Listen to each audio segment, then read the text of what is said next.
নমস্কার বন্ধুরা, এই মুহূর্তে সব থেকে বড় বিগ ব্রেকিং নিউজ হচ্ছে গ্রুপ সি এবং group D. WBSSC group C group D যে গ্যাজেট নোটিফিকেশন সেটা কিন্তু প্রকাশিত হয়ে গেছে, অনেকক্ষণ আগেই প্রকাশিত হয়ে গেছে। তোমরা যদি এই 16 পাতার পিডিএফটি পেতে চাও, তোমাদের প্রত্যেকে রিকোয়েস্ট করে বলছি, আমাদের যে টেলিগ্রাম চ্যানেল রয়েছে সেখানে তোমরা জয়েন হয়ে যাও, তোমরা এই পিডিএফটি সেখান থেকে পেয়ে যাবে। ওকে, এখানে দেখো রিক্রুটমেন্ট রুলস এর কথা বলেছে।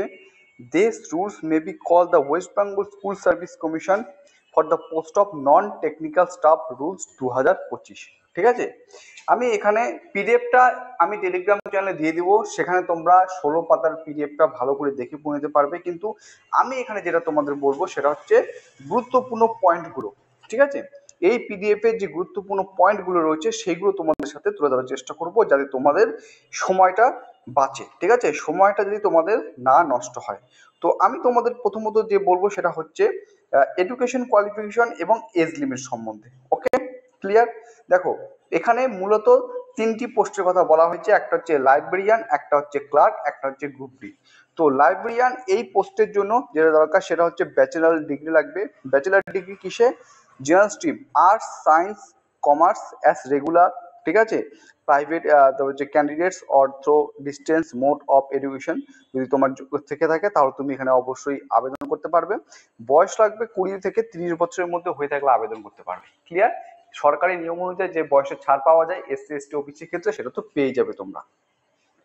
ক্লার্কের ক্ষেত্রে যদি বলি, ক্লার্কের এই পোস্টের ক্ষেত্রে তুমি যদি মাধ্যমিক যোগ্যতা সম্পন্ন হয়ে থাকো আবেদন করতে পারবে। 18 থেকে 40 বছরের মধ্যে হয়ে থাকলে তুমি এখানে অবশ্যই আবেদন করতে পারবে।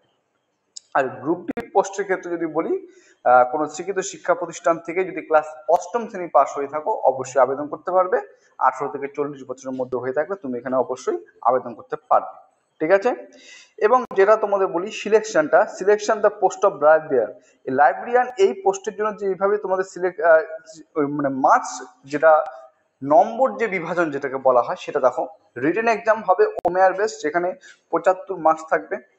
Academic qualification including profession qualification 10 নম্বর থাকবে। সিমিলার এক্সপিরিয়েন্সে 5 নম্বর থাকবে। ঠিক আছে, 1 মার্ক ফর ইচ কমপ্লিটেড ইয়ার, প্রত্যেক 1 বছরের জন্য 1 নম্বর করে থাকবে, অর্থাৎ টোটালে 75, এখানে হচ্ছে 15, এবং ওরাল ইন্টারভিউ যেটা হবে সেটা হচ্ছে 10 নম্বর।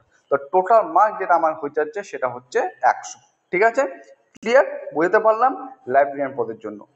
এরপর যেটা বলবো সেটা হচ্ছে ক্লার্ক এই পদের জন্য। দেখো, ক্লার্ক পদের জন্য 60 নম্বরে তোমাদের এখানে ওমেয়ার বেস্ট রিটেন এক্সামিনেশন হবে। একাডেমিক কোয়ালিফিকেশন অ্যান্ড সিমিলার এক্সপিরিয়েন্সে থাকবে হচ্ছে 15 নম্বর। ঠিক আছে, যার মধ্যে ভাগ করে দেওয়া আছে একাডেমিক্স করে 10 নম্বর, সিমিলার এক্সপিরিয়েন্স থাকবে 5 নম্বর, ইন্টারভিউ থাকবে 25 নম্বর। ঠিক আছে, এর মধ্যে ভাগ আছে ওরাল ইন্টারভিউ 10 নম্বর, এবং টাইপিং ইউজিং কম্পিউটার এবং কম্পিউটার প্রফিসিয়েন্সি থাকবে টোটাল তোমাদের 15 নম্বর। ঠিক আছে, তো তোমাদের এখানে টোটাল মার্কস হচ্ছে 60, 15, 75, 75, 25, 100। ক্লিয়ার? চলো, পার্ট সি গ্রুপ ডির ক্ষেত্রে যেটা বলবো, গ্রুপ ডির ক্ষেত্রে হচ্ছে রিটেন এক্সামে থাকবে 40 নম্বর, সিমিলার এক্সপিরিয়েন্স থাকবে 5 নম্বর, এবং ওরাল ইন্টারভিউ থাকবে 5 নম্বর, অর্থাৎ 50 নম্বরের মধ্যে তোমাদের হবে। ঠিক আছে, এইটা হচ্ছে পার্ট সি। এবং তোমরা এখানে দেখতে পাচ্ছ টেবিল সুন্দর করে আলোচনা করে দেওয়া আছে ক্লার্কের জন্য। দেখো, এখানে যেমন বলা আছে manner of evaluation, academic qualification যে সিলেকশনের জন্য মার্কসটা কিভাবে করা হবে, প্রত্যেকটা ডিটেলস কিন্তু এখানে নোটিফিকেশন দেওয়া রয়েছে। ঠিক আছে, তো নোটিফিকেশনটা আমি শেয়ার করে দেবো, সেখান থেকে তোমরা প্রত্যেকে দেখে নিও। চলো, একটা গুড নিউজ আসতে চলেছে, এবং কবে থেকে ফর্ম ফিল আপ শুরু হবে সেই সম্পর্কে জানার জন্য অবশ্যই আমাদের টেলিগ্রামের সঙ্গে যুক্ত হয়ে থাকবে, আপডেট পেয়ে যাবে। চলো, ভিডিওটি শেষ করছি। সবাই সুস্থ থাকবে, ভালো থাকবে। জয় হিন্দ।